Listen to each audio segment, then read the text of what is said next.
बिस्मिल्लाहिर्रहमानिर्रहीम। अस्सलामुअलैकुम वरहमतुल्लाहि वबरकातुहू।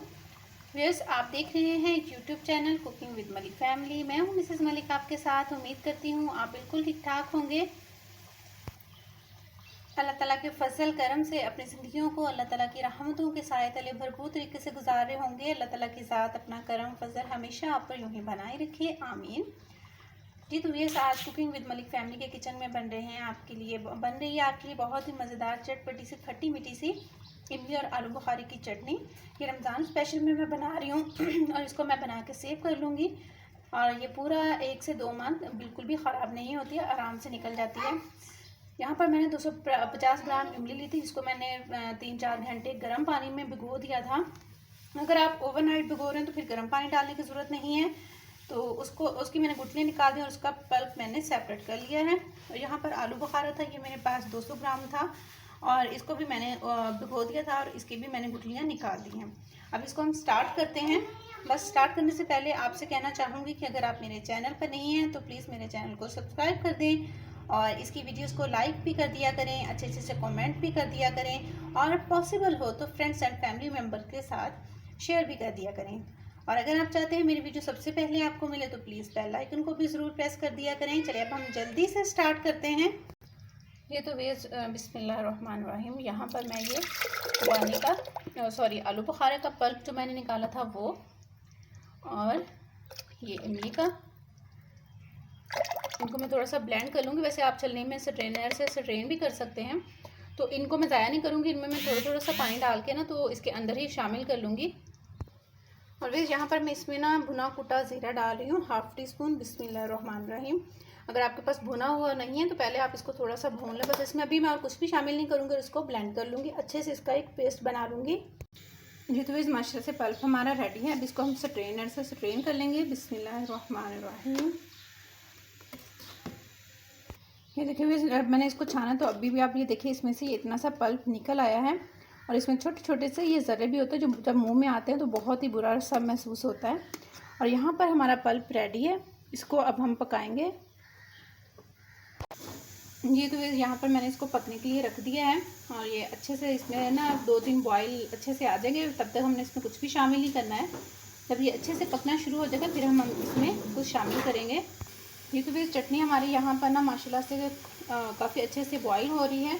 अब इसमें हम कुछ मसाले शामिल करेंगे। यहाँ पर मैं 1/2 टीस्पून के बराबर इसमें शामिल कर रही हूँ रेड चिली फ्लेक्स। बिस्मिल्लाहिर्रहमानिर्रहीम। आप वैसे ज़्यादा भी कर सकते हैं अगर आपको ज़्यादा तीखा पसंद है।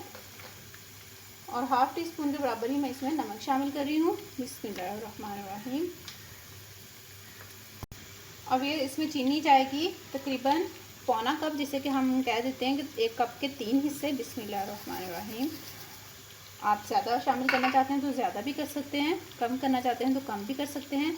अब बस हमने इसको गाढ़ा होने तक अच्छे से पकाते रहना है, जितनी गाढ़ी आप इसको रखना चाहें, क्योंकि ये ठंडी होने के बाद भी अच्छे से और ज़्यादा गाढ़ी हो जाती है। जिस वजह माशाल्लाह से आप देख सकते हैं पक के काफ़ी ज़्यादा कम हो गई है और थोड़ी सी थिकनेस की तरफ जाना शुरू हो गई है। अब इस पॉइंट में इसमें थोड़ा सा शामिल करूँगी अदरक पाउडर, ये 1/4 टीस्पून के बराबर है। बिस्मिल्लाहिर्रहमानिर्रहीम। इसको हम मिक्स कर लेंगे। वैसे अगर आपके पास सूंड है जिसको जो एक फॉर्म में होती है, मतलब पिसी हुई नहीं होती है, अगर आपके पास वो है ना तो वह फिर आप स्टार्ट में डाल लें तो उससे भी बड़ा अच्छा सा फ्लेवर आ जाता है। आप गुड़ डालना चाहते हैं तो इसमें गुड़ भी शामिल कर सकते हैं, उससे इसका टेस्ट और भी ज़्यादा डेवलप हो जाता है। जी तो वेज माशाल्लाह से ये चटनी हमारी तकरीबन रेडी है। ये आप देख सकते हैं माशाल्लाह से ये काफ़ी हद तक गाढ़ी हो चुकी है और ये ठंडी होने के बाद और ज़्यादा गाढ़ी हो जाएगी।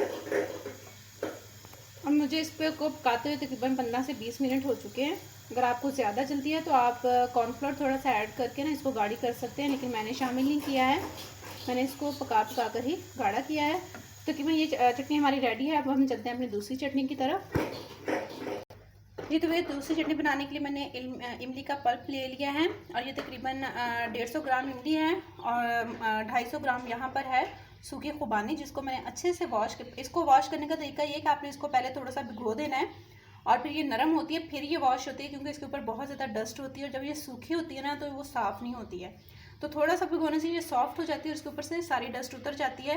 और इसको मैंने तकरीबन ओवरनाइट ही भिगोया था और ये अच्छे से सॉफ्ट हो चुकी है। ये देखिए बहुत ही नरम हो गई है। तो अब इसको मैं ग्राइंड करूँगी, जैसे मैंने इमली की और आलू बुखारे को ग्राइंड किया था। और इसमें मैं ये शामिल करूँगी पुदीने के पत्ते। इन तीनों चीज़ों को मैं अच्छे से ब्लेंडर में ब्लेंड करके स्ट्रेन कर लूँगी। जी तो फिर यहाँ पर मैं इसमें शामिल कर रही हूँ 1 अदद ग्रीन मिर्ची। जी तो फिर यहाँ पर मैंने ये ब्लेंड करके इसको स्ट्रेन करके यहाँ पर पकने के लिए रख दिया है। तो इसको भी हम इसकी पहली चटनी की तरह अच्छे से पका लेंगे। और अभी इसमें मैंने कुछ भी शामिल नहीं किया, जब करूँगी तो इंशाल्लाह फिर आपको साथ बताती हूँ। जी तो व्यूअर्स, यहाँ पर माशाल्लाह से चटनी सॉरी मेरे ना गले में, ये तो यहाँ पर देखिए माशाल्लाह से ये पक पक के जोश आ के काफ़ी ज़्यादा पक चुकी है। इसमें अब हम शामिल करेंगे 1/2 टीस्पून नमक, बिस्मिल्लाहिर्रहमानिर्रहीम। और रेड चिली फ्लेक्स हम इसमें थोड़े से ही शामिल करेंगे क्योंकि हमने ना इसमें 1 ग्रीन चिली शामिल की थी। बिस्मिल्लाहिर्रहमानिर्रहीम। ये सिर्फ खूबसूरती के लिए हम इसमें डाल रहे हैं चिली फ्लेक्स, क्योंकि इससे फिर इसकी लुक ज़रा अच्छी आ जाएगी। और चीनी हम शामिल करेंगे 1/2 कप के बराबर, ज़्यादा नहीं शामिल करनी इसमें। इसको हमने थोड़ा सा मीठा ही रखना, थोड़ा ज़्यादा मीठा नहीं करना, क्योंकि जो इसमें खुबानी है ना वो भी मीठी ही है। तो ये हम इसको थोड़ा सा मिक्स करेंगे और अब हम इसको गाढ़ा कर लेंगे ज़रा अच्छे तरीके से। जी तो इस माशाल्लाह से आप देख सकते हैं जितनी पक कर काफ़ी हद तक गाढ़ी हो चुकी है।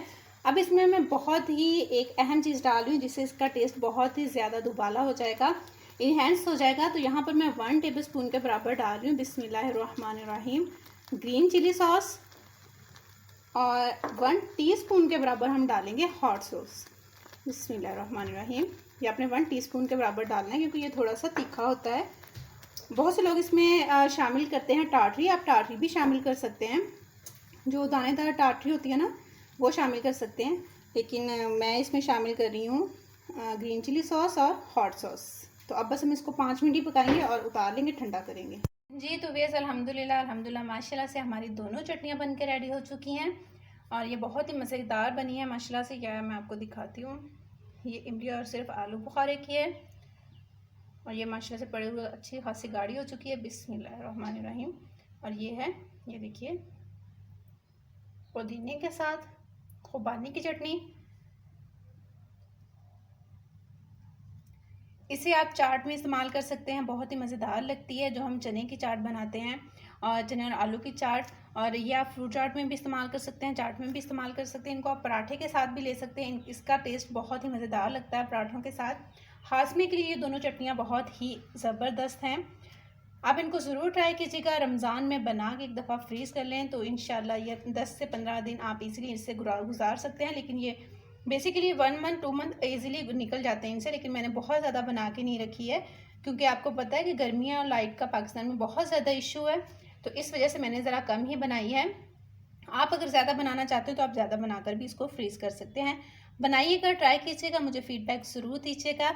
और चैनल पर नहीं है तो चैनल को सब्सक्राइब ट्राई कीजिएगा। अपनों के लिए जब भी कुछ बनाएं दिल से बनाएं, प्यार से बनाएं और अपने इसमें ढेर सारा प्यार शामिल करें तो वो चीज़ बहुत ही मज़ेदार बनती है क्योंकि उसमें आपका बहुत सा प्यार शामिल होता है। और रमज़ान में इसको आप पकौड़ों और समोसे के साथ भी ज़रूर सर्व कीजिएगा, बहुत ही मज़ेदार लगेंगे आपको। आपके समोसों का पकौड़ों का टेस्ट दुबाला हो जाएगा। खुश रहें, खुशियाँ बांटें और लोगों के लिए आसानियाँ पैदा कीजिए। अपना बहुत सा रखिएगा ख्याल, मेरा कीजिएगा इंतज़ार में आऊँगी इंशाल्लाह किसी नई रेसिपी के साथ। तब तक के लिए अल्लाह हाफिज़।